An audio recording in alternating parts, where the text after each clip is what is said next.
Okay, here we are at the Freightliner, the 2014 m2106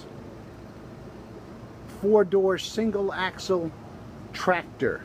m2106 by Freightliner. This is a 2014.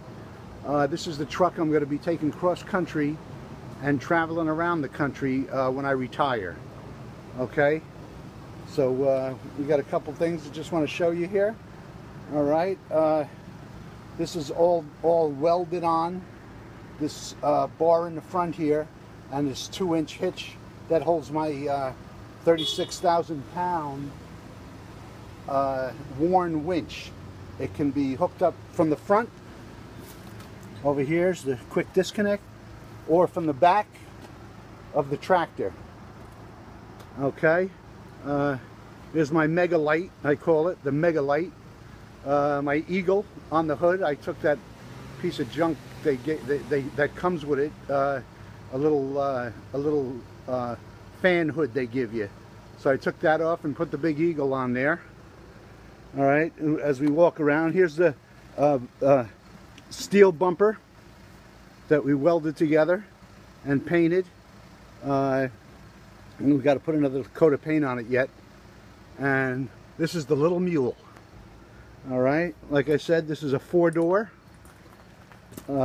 2014. It's only got 3,000 miles on it because I'm saving it for when I retire to drive. So I take very good care of it, treat it like a little baby. Still got the original tires from the dealership. Okay, and then there's Jerry Mack. There's the name of the truck. And this is not for hire.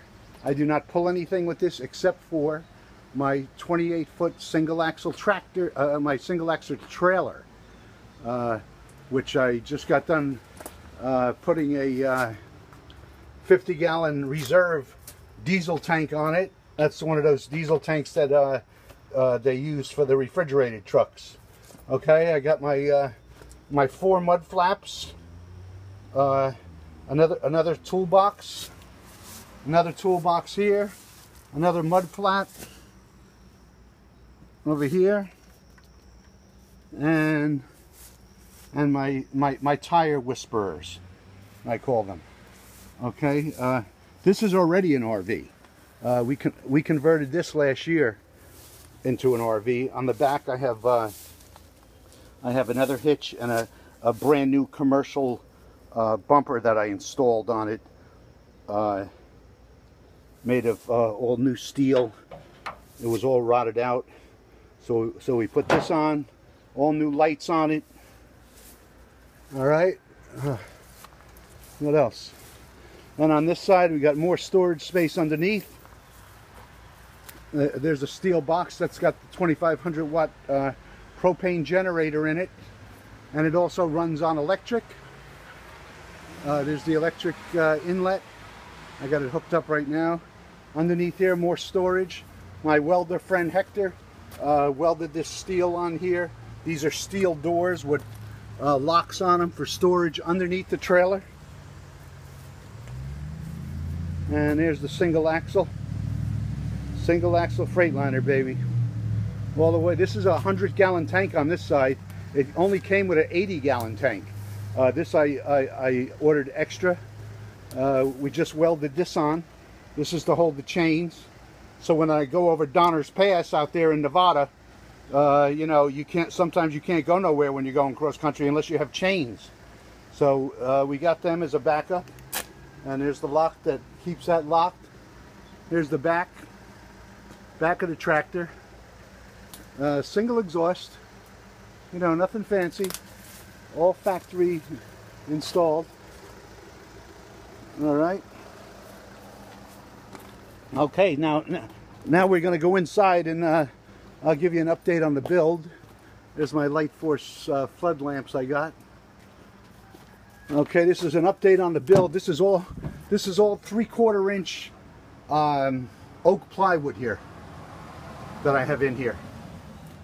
All 3/4 inch oak plywood. Okay, on the back, here's my Here's my power drive. It brings 12 volt and turns it into 110. The inverter from the battery. I got it all hooked up there.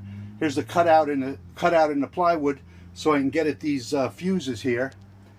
And then up here, I got the. This is all wires from the solar panel coming down from the roof. And as you can see, it's fully charged, even though the sun's not out. Okay, in here, this is where my propane tank is going to go. There's going to be a little burner stove right on top of it, and a sink right next to it. Here's the bathtub. I didn't want to put a shower in here because I couldn't stand up. So instead, I put a bathtub in, and I got this tankless hot water heater.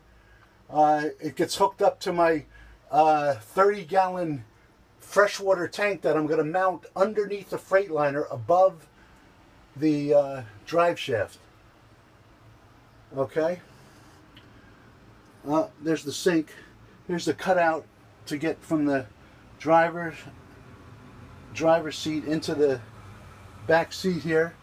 And up here is all, this is going to be all storage up here. Above the above that cutout all the way across the truck. That's going to be all storage. As you can see, the plywood goes right into the front seat above the roof there, underneath the roof.